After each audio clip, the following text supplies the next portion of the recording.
ते वासुदेवाय। ॐ नमो भगवते वासुदेवाय।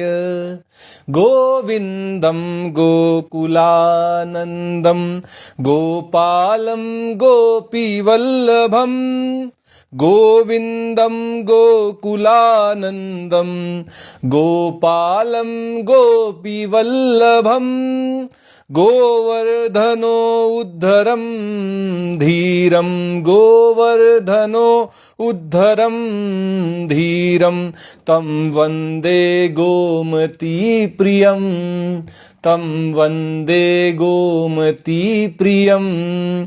ॐ नमो भगवते वासुदेवाय। ॐ नमो भगवते वासुदेवाय।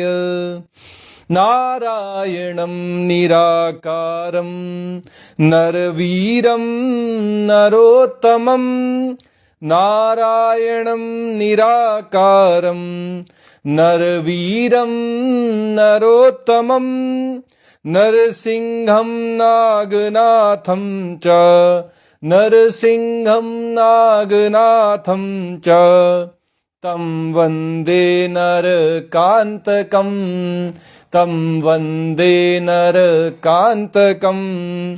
ॐ नमो भगवते वासुदेवाय। ॐ नमो भगवते वासुदेवाय। पीताम्बरं पद्मनाभं पद्माक्षं पुरुषोत्तमं पीताम्बरं पद्मनाभं पद्माक्षं पुरुषोत्तमं पवित्रं परमानन्दं पवित्रं परमानन्दं तं वन्दे परमेश्वरं तं वन्दे परमेश्वरम्। ॐ नमो भगवते वासुदेवाय। ॐ नमो भगवते वासुदेवाय। राघवं रामचन्द्रं च रावणारिं रमापतिं राघवं रामचन्द्रं च रावणारिं रमापतिं राजीवलोचनं रामं राजीवलोचनं रामं तं वन्दे रघुनन्दनं तं वन्दे रघुनन्दनम्। ॐ नमो भगवते वासुदेवाय। ॐ नमो भगवते वासुदेवाय। वामनं विश्वरूपं च वासुदेवं च विठ्ठलं वामनं विश्वरूपं च वासुदेवं च विठ्ठलं विश्वेश्वरं विभुं व्यासं विश्वेश्वरं विभुं व्यासं तं वन्दे वेदवल्लभं तं वन्दे वेदवल्लभम्। ॐ नमो भगवते वासुदेवाय। ॐ नमो भगवते वासुदेवाय। दामोदरं दिव्यसिंहं दयालुं दीननायकं दामोदरं दिव्यसिंहं दयालुं दीननायकं दैत्यारिं देवदेवेशं दैत्यारिं देवदेवेशं तं वन्दे देवकीसुतं तं वन्दे देवकीसुतम्। ॐ नमो भगवते वासुदेवाय। ॐ नमो भगवते वासुदेवाय। मुरारिं माधवं मत्स्यं मुकुन्दं मुष्टिमर्दनं मुरारिं माधवं मत्स्यं मुकुन्दं मुष्टिमर्दनं मुञ्जकेशं महाबाहुं मुञ्जकेशं महाबाहुं तं वन्दे मधुसूदनं तं वन्दे मधुसूदनम् ॐ नमो भगवते वासुदेवाय ॐ नमो भगवते वासुदेवाय केशवं कमलाकान्तं कामेशं कौस्तुभप्रियं केशवं कमलाकान्तं कामेशं कौस्तुभप्रियं कौमोदकीधरं कृष्णं कौमोदकीधरं कृष्णं तं वन्दे कौरवान्तकं तं वन्दे कौरवान्तकम् ॐ नमो भगवते वासुदेवाय ॐ नमो भगवते वासुदेवाय भूधरं भुवनानन्दं भूतेशं भूतनायकं भूधरं भुवनानन्दं भूतेशं भूतनायकं भावनैकं भुजङ्गेशं भावनैकं भुजङ्गेशं तं वन्दे भवनाशनं तं वन्दे भवनाशनम् ॐ नमो भगवते वासुदेवाय ॐ नमो भगवते वासुदेवाय ॐ नमो भगवते वासुदेवाय जनार्दनं जगन्नाथं जगज्जड्य विनाशकं जनार्दनं जगन्नाथं जगज्जड्य विनाशकं जामदग्न्यं परं ज्योतिं जामदग्न्यं परं ज्योतिस् तं वन्दे जलसायिनं तं वन्दे जलसायिनम् ॐ नमो भगवते वासुदेवाय ॐ नमो भगवते वासुदेवाय चतुर्भुजं चिदानन्दं चाडूरमल्लमर्दनं चतुर्भुजं चिदानन्दं चाडूरमल्लमर्दनं चराचरगतं देवं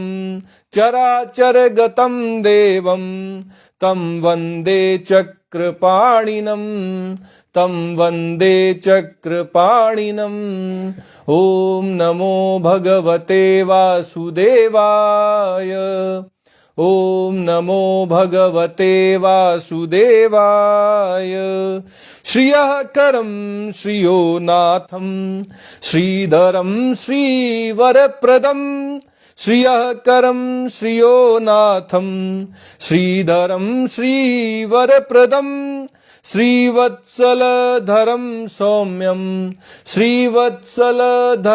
सौम्यं तं वन्दे श्रीसुरेश्वरं तं वन्दे श्रीसुरेश्वरम् ॐ नमो भगवते वासुदेवाय ॐ नमो भगवते वासुदेवाय योगीश्वरं यज्ञपतिं यशोदानन्ददायकं योगीश्वरं यज्ञपतिं यशोदानन्ददायकं यमुनाजलकल्लोलं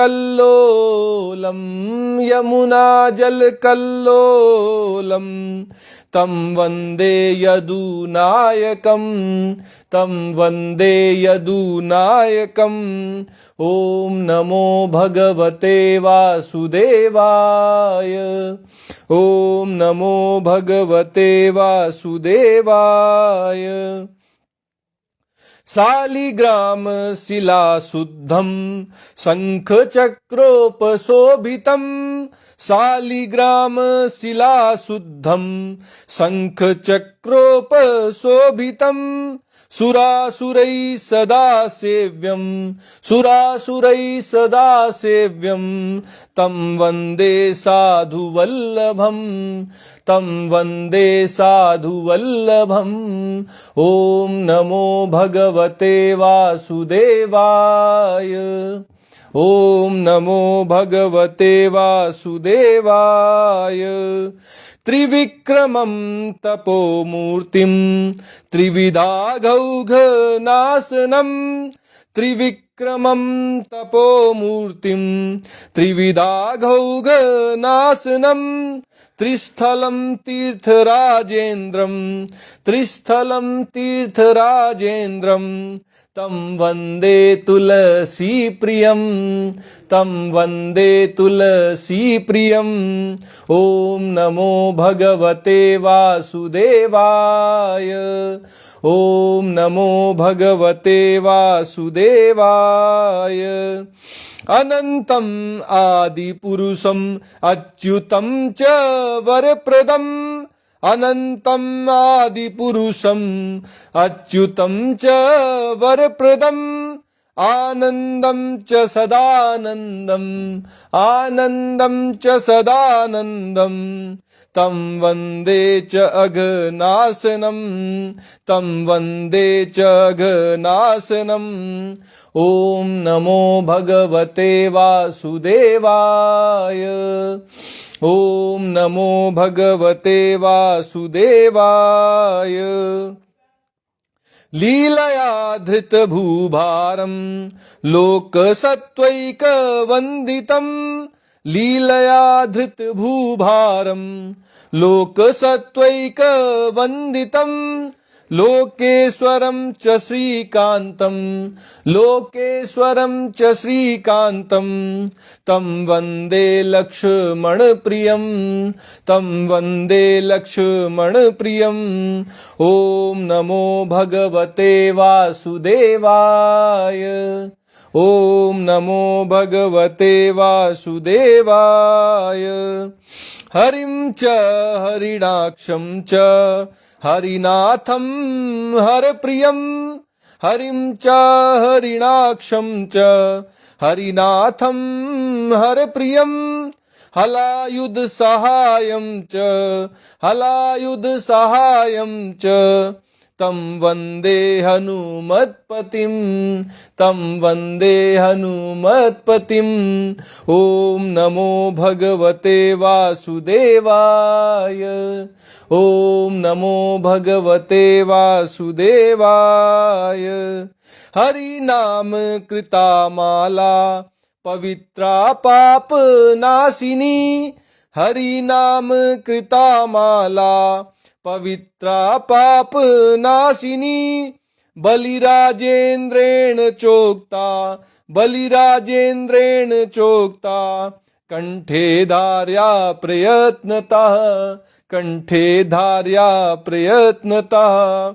इति महाबली प्रोक्तम श्री हरिनाम माला स्तोत्रम संपूर्णम। जय श्री कृष्णा। आज के इस गीता प्रवचन सत्र में आप सबका स्वागत है। कल हम जब गीता पर चर्चा कर रहे थे तो भगवान श्री कृष्ण अर्जुन को अलग अलग तरह से समझा रहे थे कि कोई भी क्रिया कैसे सात्विक बन जाती है, कैसे वह राजसी बन जाती है और कैसे वह तामसी बन जाती है। चाहे वो यज्ञ हो, चाहे वो भगवान के पूजन हो, चाहे तप हो और चाहे दान हो, ये सब तीन तीन तरह के होते हैं। भगवान कह रहे थे कि जब संसार की भलाई के लिए, परमात्मा की प्रसन्नता के लिए फल इच्छा का त्याग करके निष्काम भाव से कोई कर्म किया जाता है, कोई क्रिया होती है, तो वो सात्विक कहलाती है।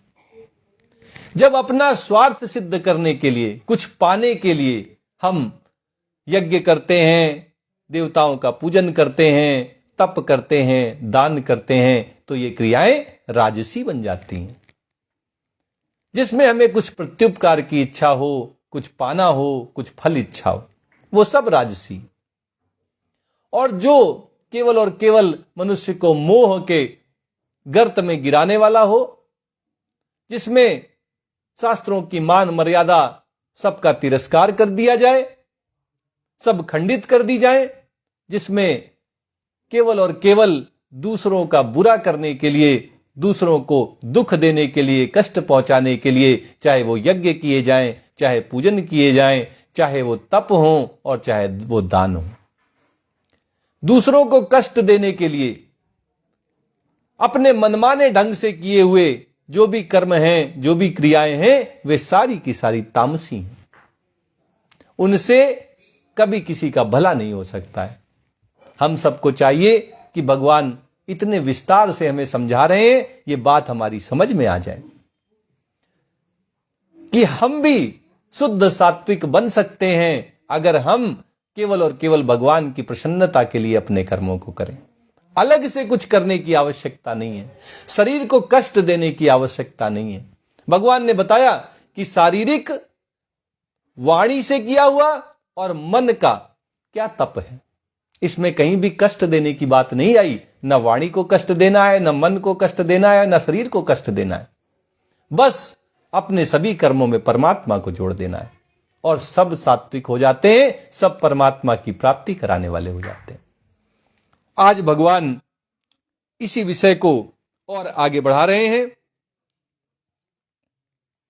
भगवान कहते हैं कि आसुरीम योनिमापन्ना मूढ़ा जन्मनि जन्मनि।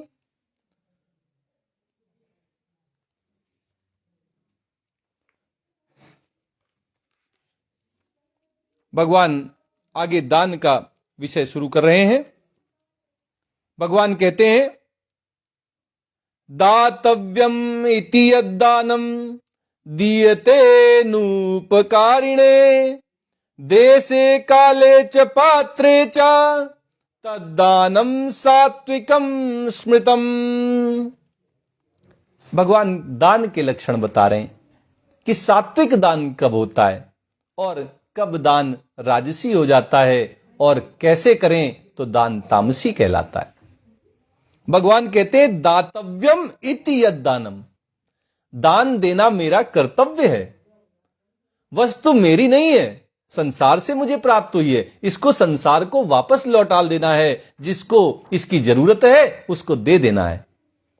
केवल कर्तव्य मेरा देना मात्र है। इस देने के उद्देश्य से जो दान किया जाता है, दीयते अनुपकारिणे, जिससे कभी आपका उपकार नहीं हुआ, जिस व्यक्ति ने कभी आपका उपकार नहीं किया, आगे करने वाला भी नहीं है, उसके द्वारा आपके उपकार की कोई संभावना भी नहीं है, दूर दूर से आपका उसका कोई रिश्ता नहीं है, ऐसे व्यक्ति को आपको दान देना चाहिए। देशे काले च पात्रे च, देश तीर्थ स्थान में जाकर दान करने की जो परंपरा हमारे सनातन धर्म में रही है उसका पालन करना चाहिए। ऐसे अपने मन माने तरीके से जाके कहीं पे भी दान कर दिया जाए, ये उचित नहीं है। तीर्थों में जाके दान किया जाता है, अपने घर में रहते हुए दान किया जाता है। इस दान को भगवान कह रहे हैं कि देश के हिसाब से, काल, आज अमावस्या है, आज एकादशी है, आज पूर्णिमा है, आज प्रदोष है, इस तरह जो उचित काल में दान दिया जाता है। च पात्रे च, और सही व्यक्ति को दिया जाए। ब्राह्मण को दान देना हमारे शास्त्र कहते हैं, तो ब्राह्मण को दान दिया जाए। जिस किसी को किसी वस्तु की आवश्यकता है उसको वो वस्तु दी जाए, उससे बिना कोई उपकार की इच्छा के कि उससे हमारा कुछ भला होगा, ऐसी कोई भावना न रखते हुए जो दान किया जाता है, भगवान कहते हैं तद दानम सात्विकम स्मृतम, उस दान को सात्विक कहा जाता है। वो दान सात्विक है जिसमें हम किसी से कोई इच्छा न रखें कि हमने दान दिया है तो ये हमारा हित करेगा, हमारे मतलब में आएगा, कभी ना कभी तो इससे हमारा कुछ ना कुछ काम पड़ेगा, तो ये हमारी मदद करेगा। ऐसी किसी इच्छा से दान ना करें जिससे कभी कोई उपकार नहीं होने वाला है, जिससे कभी आपका भला नहीं होने वाला है। उस व्यक्ति को उचित देश में, उचित काल में, उचित पात्र को जो दान दिया जाता है, देना मेरा कर्तव्य है। मैं किसी के ऊपर कोई उपकार नहीं कर रहा हूं दान देके। दान देने से मेरी छाती चौड़ी हो जाए, इस भावना से दान नहीं करना है। अपने मान सम्मान को बढ़ाने के लिए, समाज में पद प्रतिष्ठा पाने के लिए दान नहीं करना है। दान करना मेरा स्वभाव है।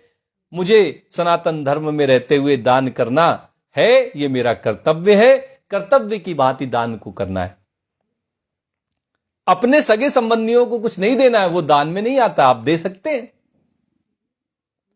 किसी ने आपका कोई उपकार कभी किया है, आप उसके उपकार का बदला उसको दीजिए, लेकिन उसको दान में मत गिनिए। भगवान साफ साफ कह रहे हैं कि जिसने कभी आपका उपकार नहीं किया है, अनुपकारिणे, ऐसे व्यक्ति को, जो पात्र है, ब्राह्मण है, जो जरूरतमंद है, उसको दान दीजिए। देशे काले च पात्रे च तद्दानम सात्विकम स्मृतम। शास्त्र ने जैसा कहा है, ऐसे तीर्थ स्थानों में जाकर दान करना। जिस काल में कहा है, एकादशी को, प्रदोष को, अमावस्या को, पूर्णिमा को दान करना, और उचित पात्र को, सही व्यक्ति को, जो जरूरतमंद है, उसको दे देना। भगवान कहते हैं कि ये जो दान है, इस तरह से जो आप दान करेंगे, वो सात्विक दान है। उसका आपको भगवत प्राप्ति के रूप में फल प्राप्त होगा। उस दान को करने में आपको कोई सांसारिक इच्छा नहीं रखनी है। अपना कर्तव्य समझकर दान करिए, वह सात्विक दान हो जाएगा। आगे भगवान कहते हैं कि राजसी दान क्या होता है। यत्यु प्रत्युपकारार्थम फलमुद्दिश्य वा पुनः दीयते च परिक्लिष्टम तद्दानम राजसं स्मृतम। भगवान कह रहे हैं कि यत्यु प्रत्युपकारार्थम, जो दान आप कुछ वापस पाने की इच्छा से कर रहे हैं, प्रत्युपकार की भावना से कर रहे हैं कि आज मैं इसको दान दूंगा, कल ये मेरे किसी काम आएगा। आज मैं इसको कुछ दूंगा, कल ये मुझे बढ़ा कर दे देगा, मेरे हित का काम करेगा, मेरी पार्टी को ज्वाइन कर लेगा, मेरे बिजनेस में सहयोगी बन जाएगा, मेरे मान सम्मान को, प्रतिष्ठा को, पद को बढ़ाने वाला बनेगा। ऐसे किसी प्रत्युपकार की आशा से जो दान किया जाता है, फलम उद्देश्य वा पुनः, या फिर कुछ फल पाने की इच्छा से किया जाए कि अगर आज मैं दान करूंगा तो कल भगवान मुझे 10 गुना करके देंगे। अगर आज मैं दान दूंगा तो मेरे पुरखे तर जाएंगे, मेरे आने वाली पीढ़ियां बड़ी सुखी होंगी।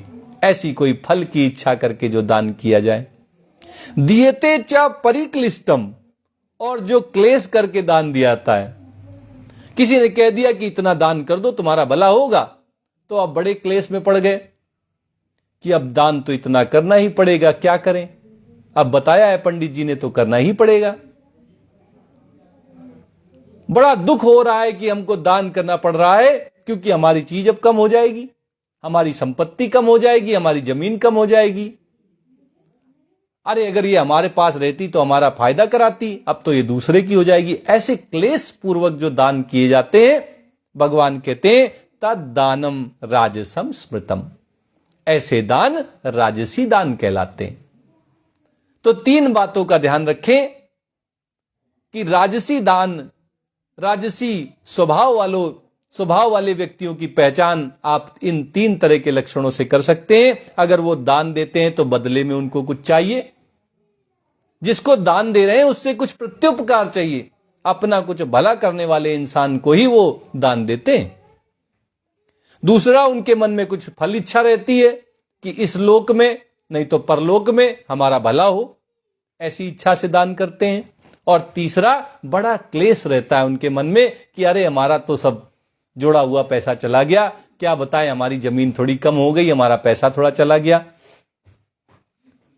इस तरह क्लेश पूर्वक दूसरों को दान देते समय प्रत्युपकार की भावना से और फल की इच्छा से जो दान किए जाते हैं, भगवान कहते हैं तद्दानम राजसम स्मृतम, वे दान राजसी दान हैं। ऐसे व्यक्तियों का स्वभाव, उनकी श्रद्धा राजसी होती है। अब आपके मन में भाव आ रहा होगा कि फिर तामसी दान कौन सा है। भगवान कहते हैं अदेश काले यद्दानम अपात्रेभ्यश्च दीयते असत्कृतम अवज्ञातम तत्तामसम उदाहृतम। भगवान कह रहे कि जो दान बिना सत्कृत के, बिना सत्कार किए किया जाए, पंडित जी आए, ब्राह्मण आए, उन्होंने यज्ञ का अनुष्ठान कराया आपका, अब जब देने की बारी आई तो आप कह रहे हो कि अरे ये तो भले चंगे हैं, इनको क्या दान करना, ये तो कमाए खाएं, हमारे टुकड़ों में थोड़ी पलेंगे ये। ऐसी भावना से, ऐसे किसी का असत्कार करके, किसी को हीन दिखा के, किसी का उलाहना दे के जो दान किए जाते हैं वो तामसी दान है। असत्कृतम अवज्ञातम, और अवज्ञापूर्वक किसी ने कहा कि पंडित जी को 1001 रुपए दे दो, अब आपने उनकी अवज्ञा कर दी कि अरे नहीं भाई, 2 घंटे के लिए आए थे, क्या 1000 रुपए काम कर दिया इन्होंने, 500 रुपए बहुत है 2 घंटे के। ऐसे अवज्ञापूर्वक दान नहीं किया जाता, ऐसा दान तामसी दान होता है। आदेश काले, देश का कोई ज्ञान नहीं, काल का कोई ज्ञान नहीं, मनमाने तरीके से जब मनाया, जहां मनाया वहां दान करना शुरू कर दिया। शास्त्र ऐसे दान की अनुमति नहीं देते हैं जो मनमानी जगह पर मनमाने समय में किया जाए। उचित समय में उचित जगह में दान देना चाहिए, ऐसा शास्त्र निर्देशित करते हैं। जो इसके उलट मनमाने समय में मनमानी जगह में खड़े होकर दान करने लगते हैं, भगवान कहते हैं वो तामसी दान है। अपात्रेभ्य, जो पात्र नहीं है उसको दान दे रहे हैं, क्यों? क्योंकि उससे हमारा कुछ मान प्रतिष्ठा बढ़ेगी, हमारी पद में पदोन्नति हो जाएगी। इस तरह अपना वर्चस्व बनाने के लिए, अपनी मान प्रतिष्ठा बढ़ाने के लिए जो अपात्र को, कुपात्र को भी दान कर देते हैं, वो तामसी दान है। तत् तामसम उदाहृतम, भगवान कहते हैं ये 3 चीजें देख लेना। अगर कोई बिना आदर सत्कार के किसी को दान दे दे, अगर अवज्ञापूर्वक किसी को दान दे दे, अगर देश काल और पात्र को बिना देखे मनमाने तरीके से कोई दान करने चला जाए, तो उसका दान तामसी दान होता है। ऐसे व्यक्ति की श्रद्धा तामसी होती। अब आगे भगवान बताने जा रहे हैं कि दान, तप, पूजा, यज्ञ कैसे भी आप करें, उनमें कुछ ना कुछ कमी तो रह जाती है। अब अगर कमी रह जाए तो उसको पूर्णता की ओर कैसे ले जाया जाए। हमने तो बड़ी श्रद्धापूर्वक दान किया, यज्ञों का अनुष्ठान किया, तप किया, हमने तो भगवान के पूजन में बड़ा विधि विधान का पालन किया, लेकिन फिर भी कुछ कमी रह गई। उस कमी को कौन पूरा करेगा? भगवान कहते हैं कि अगर भगवान का नाम ले लिया जाए तो सारी कमियां पूरी हो जाती हैं, क्योंकि सारे कर्म तो भगवान की प्रसन्नता के लिए आप कर रहे हैं। यह सब सतोगुणी व्यक्तियों के लिए कहा जा रहा है कि जो सारे कर्म भगवान की प्रसन्नता के लिए कर रहे हैं, अगर उनसे कुछ ऊंचा नीचा हो जाए, कुछ कमी बेसी हो जाए, तो उसको पूरा करने के लिए वो किसका सहारा लें। भगवान कहते हैं कि सात्विक मनुष्य परमात्मा प्राप्ति के उद्देश्य से जो भी यज्ञ करे, तप करे, दान करे, जो भी कर्म उसके द्वारा हों, जो भी उसके भाव हों, जो भी उसकी क्रियाएं हों, उनकी पूर्ति के लिए उसको भगवान का सुमिरन करना चाहिए। भगवान से कहना चाहिए कि आप तो पूर्ण हैं, हम में जो कमी है वो आपकी कृपा से पूर्ण हो जाए। और इसके लिए भगवान के 3 नाम बड़े महत्वपूर्ण हैं, ओम, तत् और सत। ये तीनों भगवान के नाम हैं। आज भगवान 17वें अध्याय में अपने इन 3 नामों की महिमा का गुणगान करने जा रहे हैं। भगवान कहते हैं ओम तत्सत इति निर्देशो ब्राह्मण त्रिविधा स्मृतः ब्राह्मणास्तेन वेदाश्च यज्ञाश्च विहिताः पुरा। भगवान कह रहे हैं कि ओम, तत् और सत, इन तीनों नामों से परमात्मा का निर्देश किया जाता है। ये तीनों नाम परमात्मा के लिए प्रयोग में लाए जाते हैं। ओम भी भगवान के लिए प्रयोग में लाया जाता है। प्रणवाक्षर के मध्य ये तीनों एका, ब्रह्मा विष्णु और महेश सब ओम अक्षर में समाये हुए हैं।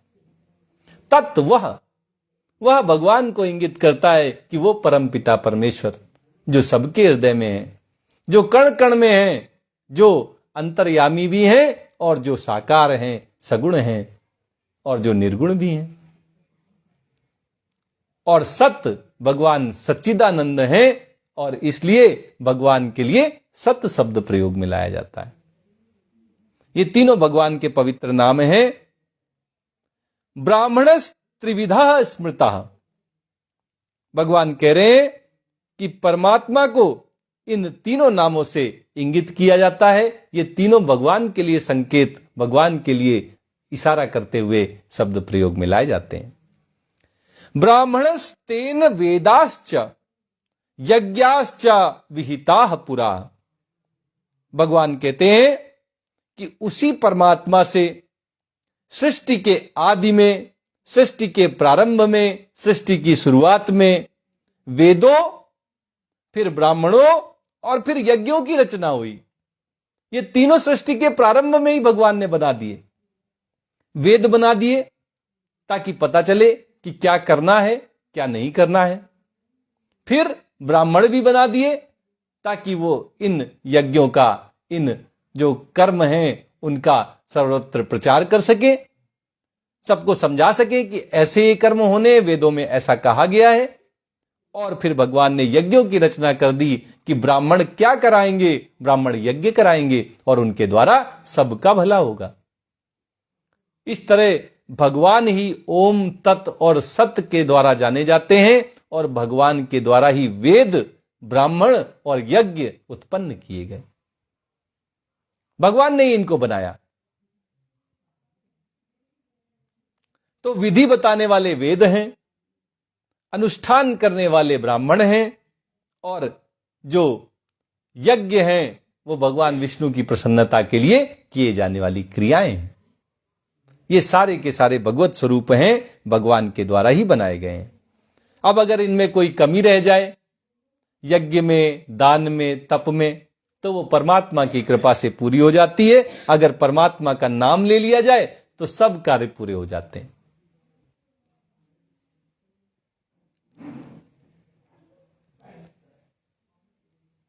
महानिर्वाण तंत्र में तो कहा गया है कि अगर कोई ओम, तत्, सत इन नामों के द्वारा कोई भी कार्य जीवन में करे तो उसको सफलता प्राप्त होगी, उसके सब मनोरथ सिद्ध हो जाएंगे। इतनी महिमा इन ओम, तत्, सत शब्दों की है। अब भगवान एक एक करके ओम, तत् और सत की व्याख्या करने जा रहे हैं। सबसे पहले ओम की व्याख्या करते हुए, उसकी महिमा गाते हुए भगवान कहते हैं, तस्मात् ओम इति उदाहृत्य यज्ञ दान तपः क्रियाः प्रवर्तन्ते विधानोक्ता सततम ब्रह्मवादिनाम। भगवान कह रहे हैं कि ये तीनों तो भगवान के ही नाम हैं, ओम, तत् और सत। इनमें से जो ओम नाम है ये वेदवादियों को बड़ा पसंद है, उनकी पहली पसंद है। भगवान कहते हैं तस्मात् ओम इति उदाहृत्य, भगवान के इस ओम नाम का उच्चारण करके ही जो यज्ञ, दान, तपः क्रियाः, यज्ञ, दान और तप रूपी जो क्रियाएं हैं, प्रवर्तन्ते विधानोक्ता सततम ब्रह्मवादी नाम, ब्रह्मवादी होते हैं जो वेदों के सिद्धांतों का पालन करते हैं, उनको वेदांती, वेदवादी भी कहा जाता है। जो वेदवादी हैं, वेदों के सिद्धांतों को मानने वाले हैं, ब्रह्मवादी हैं, वे शास्त्रों में जो भी बताए गए यज्ञ, दान, तप आदि क्रियाएं हैं, उनको सदा ओम परमात्मा के इस प्रणव अक्षर से, इस ओमकार से उच्चारण करके ही प्रारंभ करते हैं। वेदों के जितने मंत्र हैं सब ओम से प्रारंभ होते हैं, क्योंकि अगर ओम ना कहा जाए तो वेद का मंत्र पूरा नहीं माना जाता, अधूरा रह जाता है। हर मंत्र की शुरुआत ओम से हो तब वो पूरा हो जाता है, क्योंकि सबसे पहले प्रणवाक्षर ओम ही प्रकट हुआ था। प्रणवाक्षर में 3 मात्राएं होती हैं, आ, उ और मा। इन 3 मात्राओं से जो प्रणवाक्षर ओम प्रकट हुआ, उससे ही त्रिपदा गायत्री प्रकट हुई, और फिर त्रिपदा गायत्री से ही जो वेद हैं, ऋग्वेद, यजुर्वेद और सामवेद, इनकी उत्पत्ति हुई। ये वेद त्रयी वेद माता गायत्री से, त्रिपदा गायत्री से उत्पन्न हुए। इस तरह अगर हम देखें तो ओम सबका मूल है, सबका आधार है, सबकी उत्पत्ति का स्रोत है। यही ओम की महिमा है कि सब ओम से ही प्रकट हुआ है। इसलिए ओम बीज मंत्र जो है, यह सबको अपने अंदर समेटे हुए था, इससे ही सब निकला है। अगर हम ओम का उच्चारण कर दें तो सब पूर्ण हो जाता है। इसलिए जो वेदवादी हैं, वेदों में जिनका ध्यान रहता है, जो वेदों को बड़ा अपने जीवन में महत्व देते हैं, वे सारे के सारे, सारी की सारी वैदिक क्रियाओं को ओम का उच्चारण करके ही प्रारंभ करते हैं, तभी उनकी पूर्णता वो मानते हैं। ओम के बिना कोई मंत्र पूरा नहीं होता। ये ओम की महिमा भगवान ने बताई। अब तत् की महिमा भगवान बता रहे हैं। तद इति तदित्यन भी संधाय फलम यज्ञ तपः क्रिया दान क्रियाश्च विविधा क्रियन्ते मोक्षकांक्षिभिः। वेदवादी जैसे ओमकार को महत्व देते हैं, जो मोक्ष की इच्छा से, मुक्ति पाने के उद्देश्य से इस जन्म में क्रियाओं को करते हैं, वे तत्व को बड़ा महत्व देते हैं। वो परमपिता परमेश्वर तत् इति अनभिसंधाय, वो फल की कोई इच्छा नहीं रखते। अनभिसंधाय फलम, फल की बिना इच्छा के, फल की इच्छा से रहित होकर, यज्ञ तपः क्रिया दान क्रियाश्च, यज्ञ, दान और तप की जो भी क्रियाएं वो करते हैं, कौन करते हैं? मोक्ष की इच्छा रखने वाले। उन सबको वो तत् से, ईश्वर का नाम लेते हुए, वो सब कुछ परमात्मा के लिए है। उन परमात्मा की प्रसन्नता के लिए ही हम ये सब यज्ञ दान तप कर रहे हैं। इस उद्देश्य से फल की इच्छा से रहित होकर वो यज्ञ दान और तप की क्रियाएं करते हैं। विविधा क्रियन्ते मोक्षाकांक्षी भी, भगवान कह रहे हैं कि विविध प्रकार की दान, तप और यज्ञ रूपी क्रियाएं, मोक्ष की इच्छा रखने वाले, मुक्ति की कामना रखने वाले व्यक्ति अपने सभी क्रियाओं को, जो भी विविध क्रियाएं हैं, यज्ञ हैं, दान हैं, तप हैं, उन सब को तत्, उन परमपिता परमेश्वर को प्रसन्न करने के लिए, परमात्मा के लिए ही सब कुछ करना है, इस भाव से वो सारे अपनी क्रियाओं को करते हैं। मुक्ति की इच्छा रखने वाले तत् इस परमात्मा के नाम को अपना ध्येय बना लेते हैं। सबका कारण परमात्मा है, वो परमात्मा ही सबकी उत्पत्ति का स्रोत है, वो परमात्मा ही सबका पालन पोषण करने वाले हैं, और वो परमात्मा ही सबको विनाश करके अपने में लीन कर लेने वाले हैं। जब सब कुछ परमात्मा ही करने वाले हैं, तो वो उन परमात्मा की प्रसन्नता के लिए, उनको खुश करने के लिए अपना जीवन लगा देते हैं। सारी क्रियाएं, चाहे यज्ञ हो, चाहे दान हो, चाहे तप हो, भगवान की प्रसन्नता के लिए करते हैं। इस तरह तत्व का प्रयोग करते हुए वे अपने जीवन को मोक्ष मुक्त कर देते हैं, जीवन मुक्त हो जाते हैं।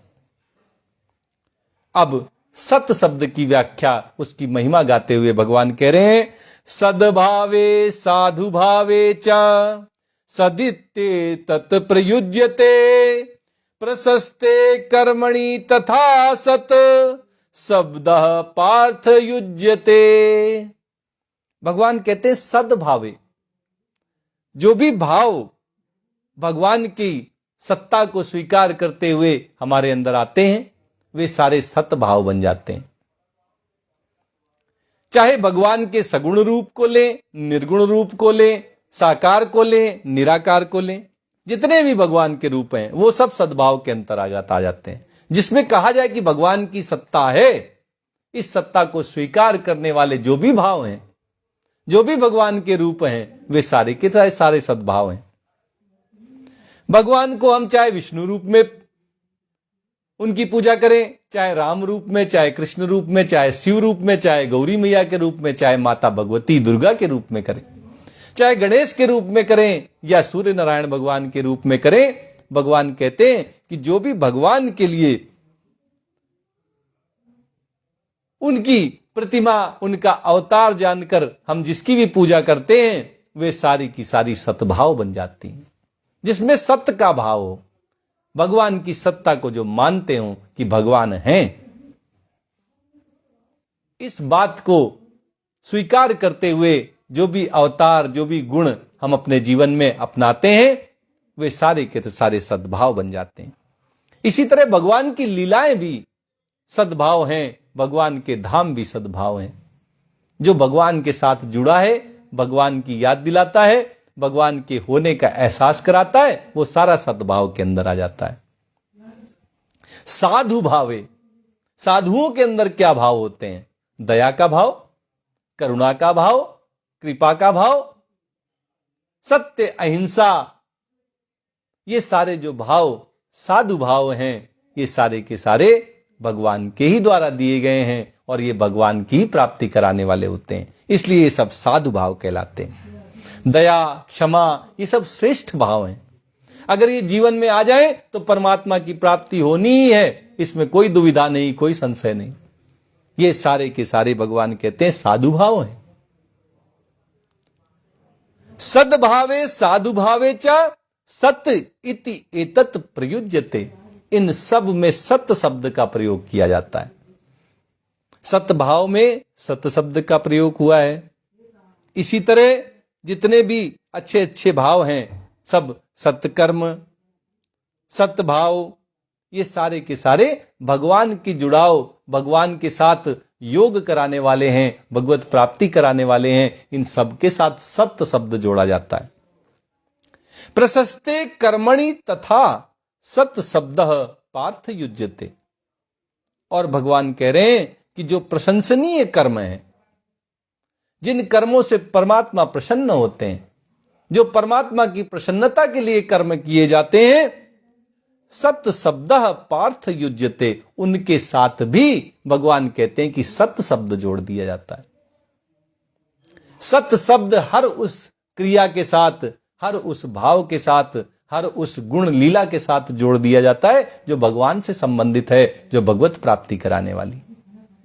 ये सत्य शब्द की महिमा है। जिसके साथ सत्य शब्द जोड़ दिया जाए वो सत्कर्म बन जाता है, सत्य सेवा बन जाता है, सत्य व्यवहार बन जाता है। सब सत्य परमात्मा की प्राप्ति कराते हैं, क्योंकि ये भगवान की सत्ता को स्वीकार करते हैं और भगवान को प्रसन्न कराते हैं। इसलिए ये सब सत्य हैं। भगवान की प्राप्ति कराने वाले, भगवान को प्रसन्न करने वाले जो भी साधन हैं, जो भी क्रियाएं हैं, जो कुछ भी है, वो सारा का सारा सत्य हो जाता है। सत्य शब्द से उसको संबोधित किया जाता है।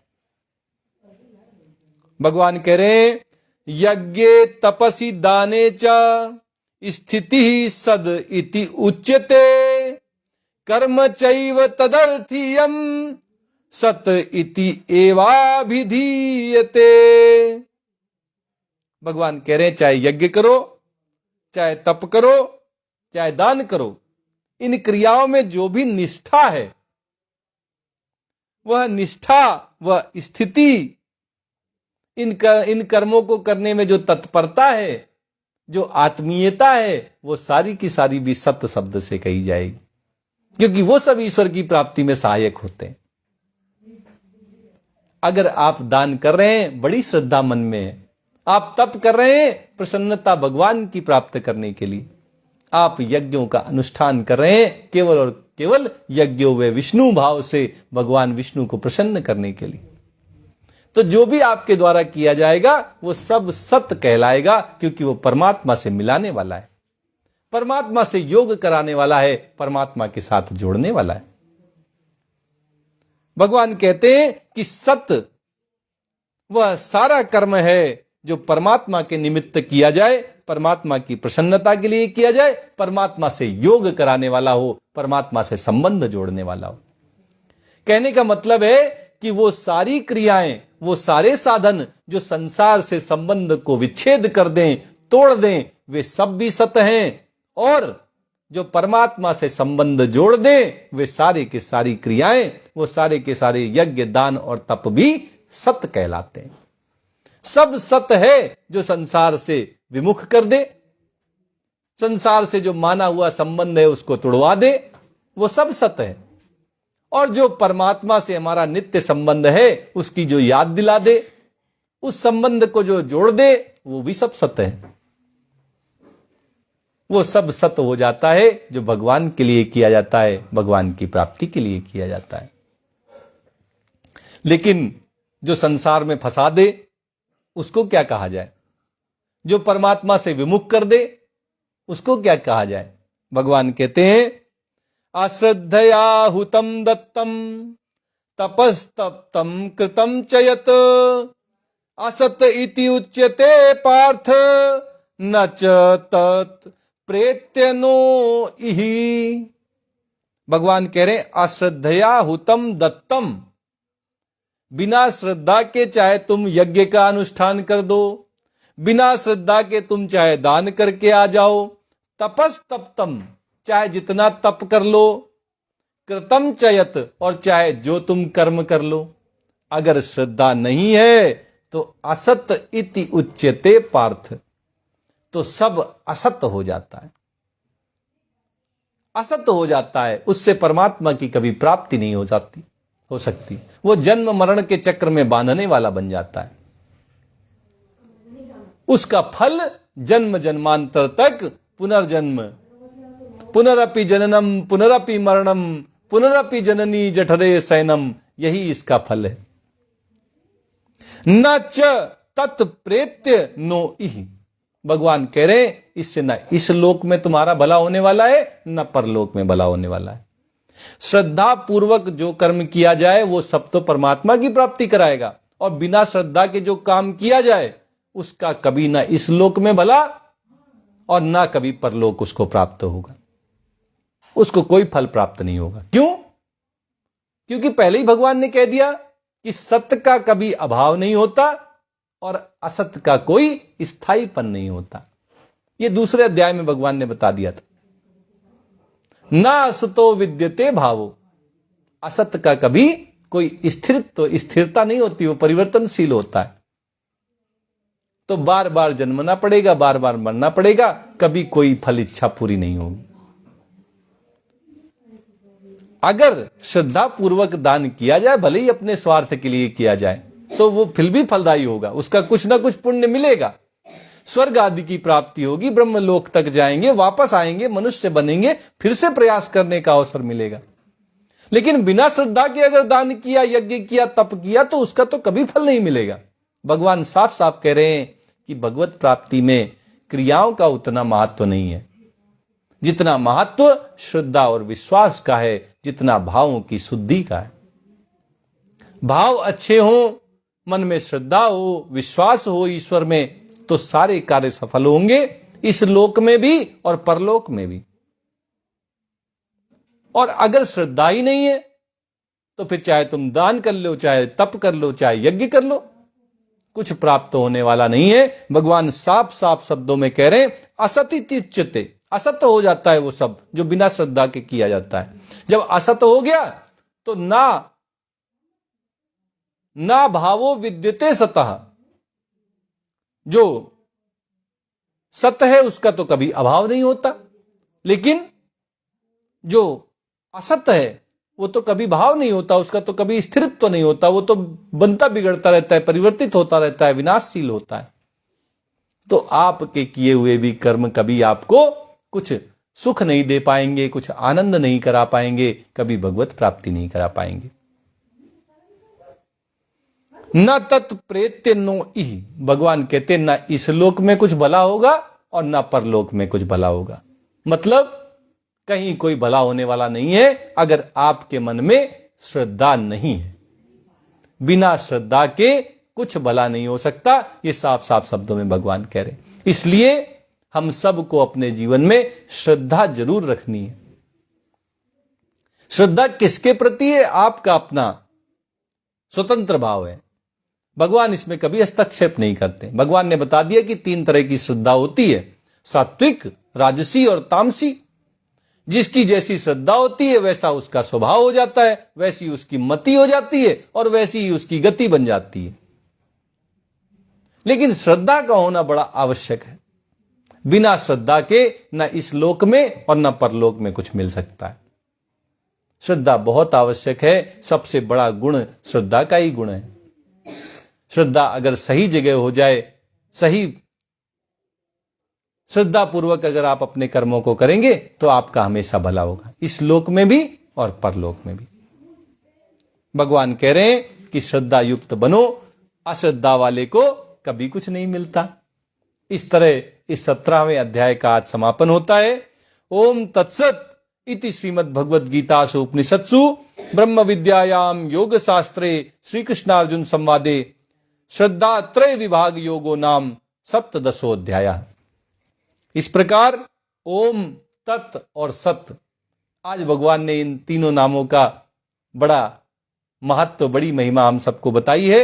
इन भगवान के ओम, तत् और सत नामों का उच्चारण पूर्वक ब्रह्म विद्या और योग शास्त्र में श्रीमद् भगवद गीतोपनिषद रूप श्री कृष्णार्जुन संवाद में श्रद्धा त्रय विभाग योग नामक 17वां अध्याय आज हमने पूर्ण किया। बोलिए सच्चिदानंद भगवान की जय।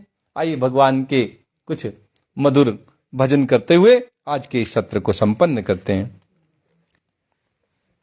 कृष्ण गोविंद गोविंद कृष्ण गोविंद गोविंद कृष्ण गोविंद गोविंद कृष्ण गोविंद गोविंद कृष्ण गोविंद गोविंद कृष्ण गोविंद गोविंद। हे गोपाल राधा कृष्ण गोविंद गोविंद, हे गोपाल राधा कृष्ण गोविंद गोविंद, हे गोपाल राधा कृष्ण गोविंद गोविंद, हे गोपाल राधा कृष्ण गोविंद गोविंद, हे गोपाल राधा कृष्ण गोविंद गोविंद। कृष्ण गोविंद गोविंद कृष्ण गोविंद गोविंद कृष्ण गोविंद गोविंद कृष्ण गोविंद गोविंद कृष्ण गोविंद गोविंद कृष्ण गोविंद गोविंद। हे गोपाल राधा कृष्ण गोविंद गोविंद, हे गोपाल राधा कृष्ण गोविंद गोविंद, हे गोपाल राधा कृष्ण गोविंद गोविंद। जय श्री कृष्णा, जय श्री कृष्णा, जय जय श्री राधा कृष्णा।